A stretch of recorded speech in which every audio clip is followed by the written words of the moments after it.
তুই যে কইছিস আল্লাহ রাসূল পরে কি করছিস তোর এই নিয়ে ইমান গেছে গা ইমান তো এটা তুমি বলে আমার কাছে কেন?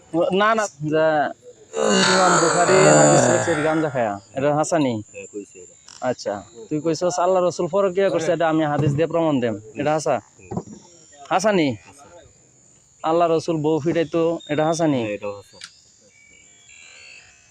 বুঝছেন হুজুর তার মানে আমি যে কথাটি কইছি হ্যাঁ আমার লোক কইছে এটা তো আমি নিজেতে কইছি না নামাজ বলতে কিছু নাই। আর নামাজ বলতে কিছু নাই নামাজ বলতে কিছু আমি কেমনে কইছি ওটা কও?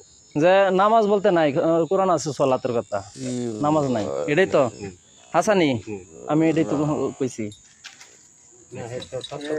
আচ্ছা এখানে আমার ভুল কি কও? কোনটা এই কথাগুলোর মধ্যে মানে ভুল কোনটা পাইছো? তুই যে কইছিস আল্লাহ রাসূল পরে কি করছিস তোর এই নিয়ে ইমান গেছে গা ইমান তো এটা তুমি বলে আমার কাছে কেন?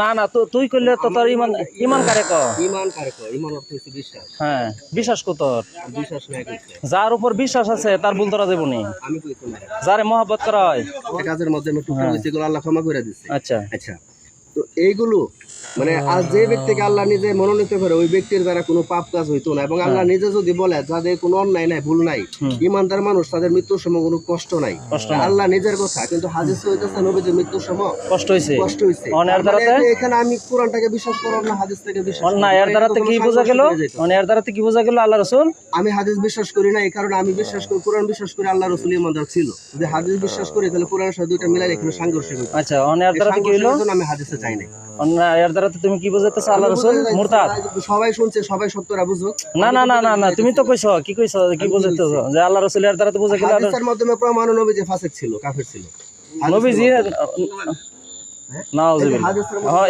এখন তো বুঝছেন আল্লাহ রাসূল ফাসিক ছিল কাফের ছিল আমার কথার পয়েন্টটা ধরো আমার কথার পয়েন্ট ধরছো বা কথা না বুঝা কথা উত্তর দিলে হইব না হাদিসের মধ্যে বলা হয়েছে নবী যে সময় ইন্তেকাল করছে ওই সময় নবী মৃত্যুর কষ্ট পাইছে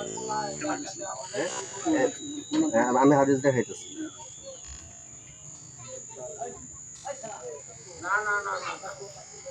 আল্লাহ রাসূল যদি কাফেরই হয় ফাসিকই হয় আমি বিশ্বাস করি আল্লাহ রাসূল কাফের ছিল না কারণ যে ব্যক্তির দায়িত্ব আল্লাহ নিজে নেয় ওই ব্যক্তি কোনোভাবে কাফের ছিল না ছিল না তাহলে আবার তুই কইতেছস আমি তো কইতাছি না আমি তো কইতাছি হাদিস তো আমার কথা বুঝতে হবে তোমাদের তুমি রাও করো না তুমি রাও করো না তুমি রাও করো না তুমি আমার হুন মারতাও সব আমার বাপের আঙ্গুল দিলে কথা বলো দেখা তোমার কোনটা আমার বাপের তুমি আঙ্গুল দিলে কথা কইল লাগা কেডা কথা কইতেছে বলতেছ আমার সাথে কথা তোর লগে কথা কইতেছি যুক্তি না না এটাই তো এই প্রমাণ এটা প্রমাণ অন্য কোনো কিছু না আচ্ছা রাসূল তুমি কি কষ্ট পাইছে? হ্যাঁ এটা হাদিসটা কও। এটা হাদিস আমার যদি এখানে ভুল হয় হ্যাঁ হ্যাঁ